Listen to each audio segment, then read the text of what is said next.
আসসালামু আলাইকুম ভাই। ওয়ালাইকুম সালাম। কিছুদিন আগে আমি সোশ্যাল মিডিয়ায় একটা নিউজ পেয়েছি আপনার অধীনস্থ হাসপাতালে যে ব্রাউনবাড়ি থেকে কিছু ডাক্তার আসেন যারা রোগীদের সাথে কথা বলে না, রোগীদের ভালো ও রোগ সম্বন্ধে জানতে চায় না। এই বিষয়ে আপনি কি বলবেন? ধন্যবাদ মানবিক লিটন ভাই। আপনি তো আমাদের সরাইলের বাসীর অনেক সামাজিক উপকার করে আসছেন। তো এই প্রসঙ্গটা আনার জন্য আপনাকে আবারও ধন্যবাদ।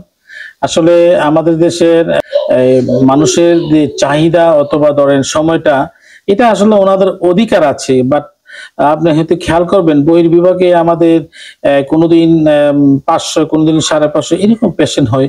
তো হয়তো সময় দেওয়ার ক্ষেত্রে হয়তো একটু গ্যাপ ছিল।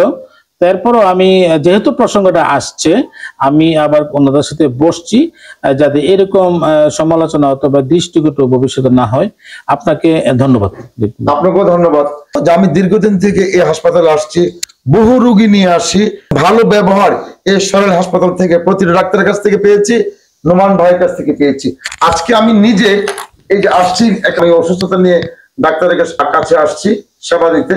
উনি নিজে আমাকে এই 1 ঘন্টা সময় দিচ্ছে, এমন ভালোভাবে আমার রোগ সম্বন্ধে জানছে, তারপরে আমাকে বুঝিয়ে ওষুধ লিখে দিচ্ছে। একটা ডাক্তার এত সুন্দর সময় দিয়ে যদি আমাদের চিকিৎসা করে, তারপরে যদি বলি যে সরাইল হাসপাতাল ডাক্তাররা রোগীদের সাথে কথা বলে না, এটা কিন্তু ভুল। আরেকটা বিষয় আপনাদের খেয়াল রাখতে হবে, সরকারি হাসপাতালে অনেক রোগী আসে, একজন ডাক্তার কতজন রোগীর সাথে কথা বলবেন? আমি যখন আমার প্রবলেমের কথাটা বলবো, ডাক্তার বুঝে গেছেন কি ওষুধ দিতে হবে। এখন একটা ডাক্তার যদি 500 লোকের সাথে কথা বলে, ওই ডাক্তার কি সুস্থ থাকবে? আসুন আমরা এমন সমালোচনা থেকে বিরত থাকি। আমি একটু যদি আপনাকে অবশ্যই বলেন ভাই।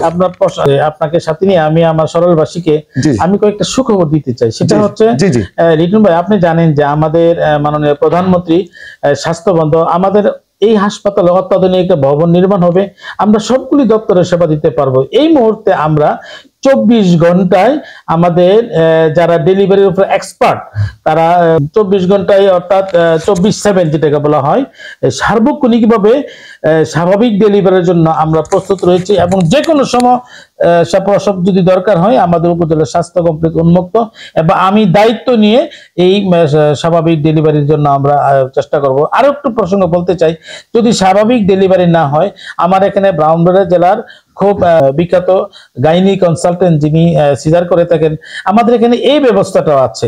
এবং আমাদের এখানে মা এবং শিশুদের সেবার জন্য একটা এএনসি কর্নার আছে, যেটা প্রতিদিন শুধু নার্স এবং মহিলা চিকিৎসকরা এটাকে দেখভাল করে থাকেন।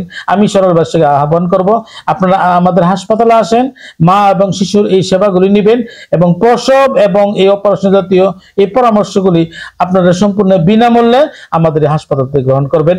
ধন্যবাদ মানবিক লিটন ভাই, আপনাকে আমাদের এই সামাজিকভাবে এই উপকারটা করার জন্য আমি স্বাস্থ্য বিভাগের পক্ষ থেকে আপনি আরো ধন্যবাদ।